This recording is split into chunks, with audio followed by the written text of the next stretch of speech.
Hello everyone, welcome to school diaries. So part 5 गट्रू गधा हमने कर लिया था। पूरा चैप्टर हमने रीडिंग और उसका एक्सप्लेनेशन कर लिया था। आज करते हैं गट्रू गधा पार्ट के अभ्यास कार्य।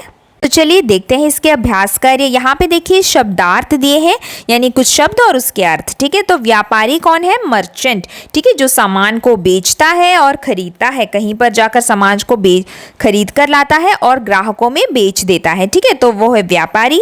सामान क्या है? चीजें, वो सारी थिंग्स जो हम अपने चारों तरफ देखते हैं, उन सभी को हम सामान बोलते हैं। देन अचानक, मतलब कुछ अचानक से कुछ हो जाना, एकदम से कुछ हो जाना, सडनली कुछ हो जाना। देन भोज, भोज क्या है? किसी चीज का भार। कोई चीज जब हम किसी के ऊपर बोझ डालते हैं, भार डालते हैं, उसे भोज बोलते हैं। देन जानबूझकर, मतलब इंटेंशनली करना, अपनी मर्जी से करना, खुद करना। जब हम अपनी मर्जी से कुछ काम कर देते हैं तो उसी को हम बोलते हैं जानबूझकर उसने ये काम किया है। ठीक है, अब देखिए श्रुतलेख, यानी यहाँ पर आपको ये जो पार्ट के लाइंस हैं जो आपको कंप्लीट करने हैं। ठीक है, गट्रू किसी तरह डैश एक नदी थी। तो यही पार्ट में लाइंस हैं जो आपको यहाँ पर मिल जाएंगे। वो पूरा लाइन आपको यहाँ पर लिखना है। देखिए यहाँ से आप लिखेंगे, गट्रू किसी तरह पैर घसीटता हुआ अपने मालिक के साथ धीरे धीरे बढ़ने लगा। कुछ दूरी पर एक नदी थी। तो यहाँ तक आपको लिखना है। ये जो पाठ की पंक्तियां है ना, वो आपको यहाँ पर कंप्लीट करना है, लिखना है।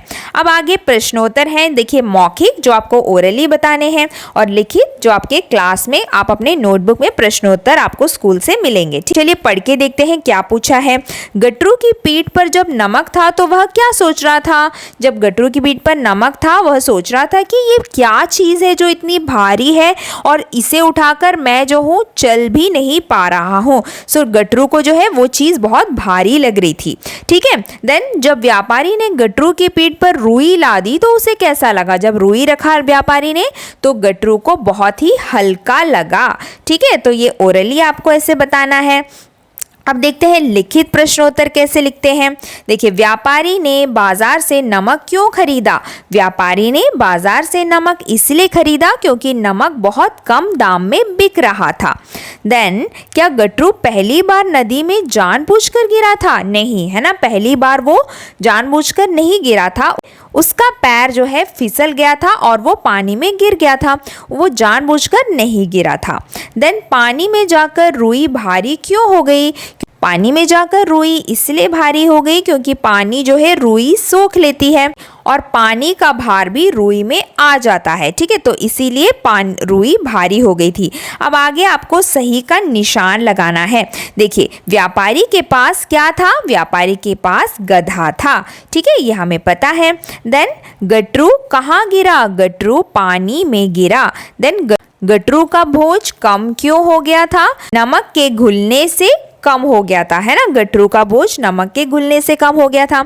अब यहाँ पे देखिए वाक्य पूरे करो। यहाँ पर आपको वाक्य पूरे करने हैं। यहाँ पे ऑप्शंस दिए हैं, उसमें से सही ऑप्शन सेलेक्ट कर कर यहाँ पर लिखेंगे। देखिए नमक बहुत कम दाम में बिक रहा था, है ना, वो नमक कम दाम में ही बिक रहा था तो कम लिखा है यहाँ पे। देन रुई पानी भरने से क्या हो जाता है? रुई पानी भरने से भारी हो जाता है। देन भोज कम हो जाने से गट्रू क्या हो गया? भोज कम हो जाने पर गट्रू जो है खुश हो गया था। ठीक है, तो ये चीजें आप यहाँ पे लिखेंगे। अब देखिए आगे क्या पूछा है। मेहनत करना क्यों अच्छा है? ये वाला स्माइली आपको यहाँ पर बनाना है अगर आपको ये वाक्य सही लगे तो। ठीक है, मेहनत करना क्यों अच्छा होता है? क्योंकि मेहनत करने से हमारा काम हो जाता है। ये सही है ना, तो हम सही का निशान लगाएंगे।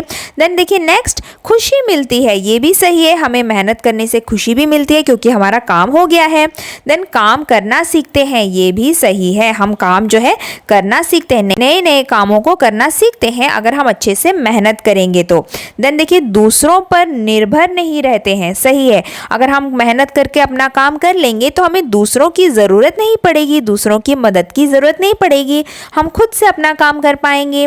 तो ये भी सही है। अच्छा नहीं लगता है, नहीं, अच्छा नहीं लगता, ये गलत है। ठीक है, हमें जो है मेहनत करना चाहिए, कभी हमें आलसी नहीं बनना है। ठीक है, तो ये गलत है। देन चुस्त रहते हैं, मतलब बहुत ही एनर्जेटिक रहते हैं, बहुत ही हमारा शरीर चुस्त होता है, तंदुरुस्त होता है, ये भी सही है। ठीक है, तो यहाँ पर भी टिक मारेंगे। अब आगे क्या करना है, देखिए ये देखिए इसमें से कौन समूह से अलग है? समूह से अलग मतलब जैसे हम ऑड वन आउट करते हैं, है ना, कि बहुत सारे वर्ड्स दिए हैं, उसमें जो सबसे अलग है उसे आपको छांटना होता है। सो देखते हैं, गधा, घोड़ा, गाय, ऊंट, मछली। तो यहाँ पर देखिए मछली को अलग किया है। क्यों? क्योंकि बाकी सारे जो है लैंड एनिमल्स हैं और जो मछली है वो पानी में रहता है, ठीक है, बाकी सारे ज़मीन में रहते हैं, तो इसलिए यहाँ पे मछली लिखा है। अब आगे देखते हैं, आलू, टमाटर, गाजर, आम, पालक। तो यहाँ पर कौन सा अलग है? देखिए आम, क्योंकि बाकी जो सारे हैं वो सब्जियां हैं और आम एक फल है, तो यहाँ पर आप आम लिखेंगे। नेक्स्ट, कमल, गुलाब, नीम, लिली, चमेली। तो देखिए कमल, गुलाब, लिली, चमेली सारे फूल हैं और नीम एक पेड़ है, नीम का पेड़ आपको पता है ना। सो यहाँ पर आप नीम लिखेंगे क्योंकि नीम एक फूल नहीं है, वो एक पेड़ का नाम है, ठीक है। तो इस तरीके से आपको ऑड वन आउट करने हैं, उसी को बोलते हैं समूह से अलग करना, मतलब उस ग्रुप से अलग करके लिखना। जो उस ग्रुप से मिलता जुलता नहीं है उसको छांट कर अलग करके लिखना। अब आगे देखते हैं कि आगे क्या करना है। मैं और मैं लिखकर खाली जगह भरो, यानी या फिर आपको मैं लिखना है या फिर मैं। अब देखिए इसका मतलब क्या है। मैं का मतलब है किसी चीज़ में, किसी चीज़ के अंदर। इसका इंग्लिश मीनिंग हुआ इन, जैसे हम इन बोलते हैं ना, इन, तो वो होता है मैं।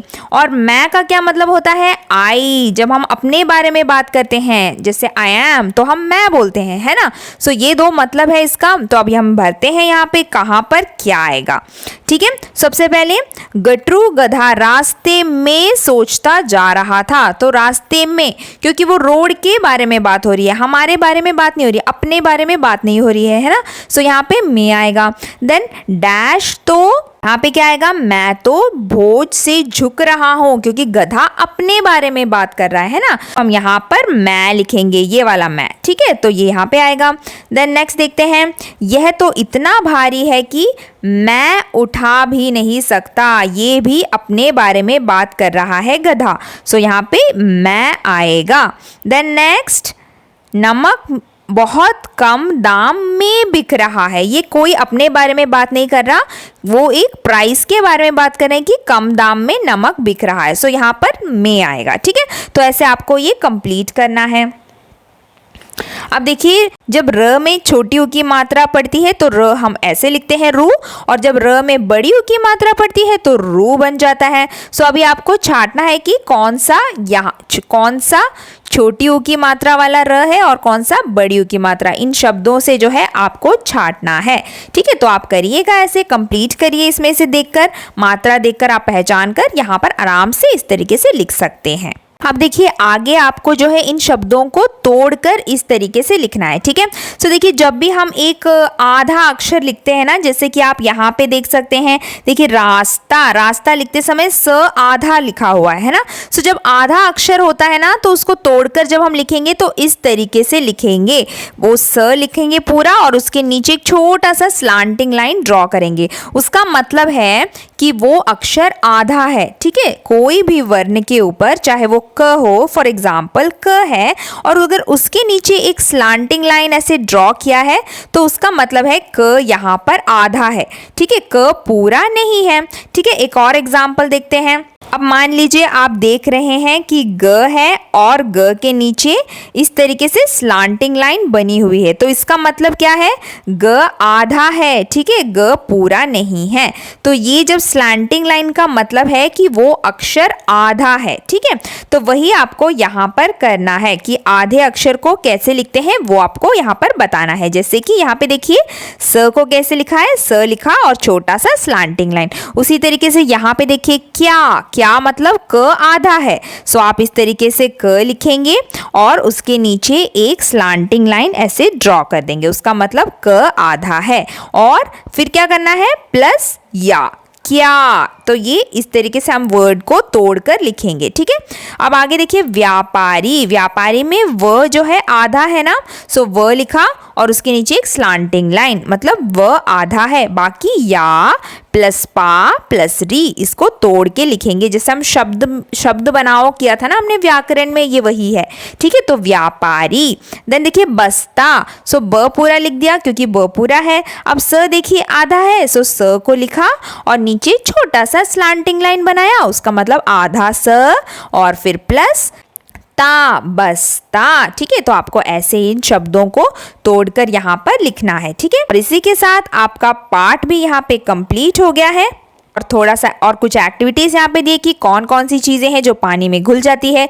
चीनी घुल जाती है, नमक घुल जाता है, पर रेत पानी में नहीं घुलता, पत्थर भी पानी में नहीं घुलता। ठीक है, तो ये चीजें अलग अलग रहती है। अब आगे देखिए, अंत में गटरू को क्या समझ में आया? अंत में गटरू को समझ में आ गया कि आलस करना बुरी बात है, मेहनत करने से ही काम पूरा होता है। देन गटरू कैसा था? गटरू एक आलसी गधा था, है ना। तो ये कुछ क्वेश्चन आंसर्स है जो आपको यहाँ पर बताने हैं। और इसी के साथ हमारा वीडियो भी यहाँ पे कंप्लीट हो गया है। अब मिलते हैं अगले वीडियो में अगले पार्ट के साथ। तब तक के लिए बाय बाय, टेक केयर।